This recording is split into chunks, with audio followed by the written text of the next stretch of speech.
অনূর্ধ্ব-19 Asia কাপে back to back champion হয়ে দেশে ফিরেছে বাংলাদেশের যুবারা। রাতে হযরত শাহজালাল আন্তর্জাতিক বিমানবন্দরে পৌঁছায় যুবা টাইগারদের বহনকারী বিমান। তাদের বরণ করে নিতে এয়ারপোর্টে উপস্থিত ছিলেন বেশ কয়েকজন বোর্ড কর্তা। দেশে ফিরে ভবিষ্যতে বড় অর্জন করার প্রত্যয় ব্যক্ত করেছেন চ্যাম্পিয়ন ক্যাপ্টেন আজিজুল হাকিম তামিম। ভারতকে হারিয়ে টানা দ্বিতীয়বারের মতো যুব এশিয়া কাপের শিরোপা ঘরে তুলেছে বাংলাদেশ। তার একদিন বাদেই ঢাকায় ফিরেছে চ্যাম্পিয়ন দলের ক্রিকেটার ও কোচিং স্টাফরা। হযরত শাহজালাল আন্তর্জাতিক বিমানবন্দরে সোমবার রাত 11টার পর অবতরণ করে যুব এশিয়া কাপ দলের বহনকারী বিমান। মাঠের অলরাউন্ডার আমি, আর ঘরের অলরাউন্ডার টাইলক্স।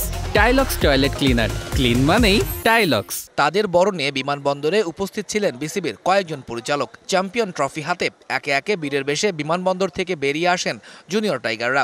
দ্বিতীয়বারের মতো এই শিরোপা জিতলেও এবারের আনন্দের উপলক্ষটা একটু বড়ই, কেননা আসরের 8 বারের চ্যাম্পিয়ন ভারতকে হারিয়েই শিরোপা জিতেছে জুনিয়র টাইগাররা। শুধু এশিয়া নয়, ভবিষ্যতে দেশকে বৈশ্বিক টুর্নামেন্টের শিরোপা এনে দিতে চান চ্যাম্পিয়ন ক্যাপ্টেন আজিজুল হাকিম তামিম। আলহামদুলিল্লাহ সবকিছু ওভারঅল আমরা ভালো করছি। আর ভারতের বিপক্ষে ছিল, আমরা খুবই ভালো খেলছি, টিমমেটস সবাই ভালো খেলছে এবং আমরা আশা করি সবাই ভালো করার জন্য আর কি চ্যাম্পিয়নটা হয়েছে। এখন তো আমরা যে টার্গেট নিয়ে আগে হইতেছি, আমরা যে কষ্টটা করছি 4 মাস ধরে, আমাদের কোচিং স্টাফ, আমরা প্লেয়াররা সবাই একটা সাকসেস হয়েছি। হয়তো এশিয়া কাপ সামনে আরও একটা এশিয়া কাপ এবং ওয়ার্ল্ড কাপ আছে, সেখানেও ইনশাল্লাহ ভালো কিছু করা আমরা সেই আছি। আপাতত বিসিবির পক্ষ থেকে সংবর্ধনার আয়োজন করা হয়েছে। সভাপতি ফারুক আহমেদ দেশে ফিরলেই জানা যাবে পুরস্কার হিসাবে কত টাকা পাচ্ছেন ক্রিকেটাররা।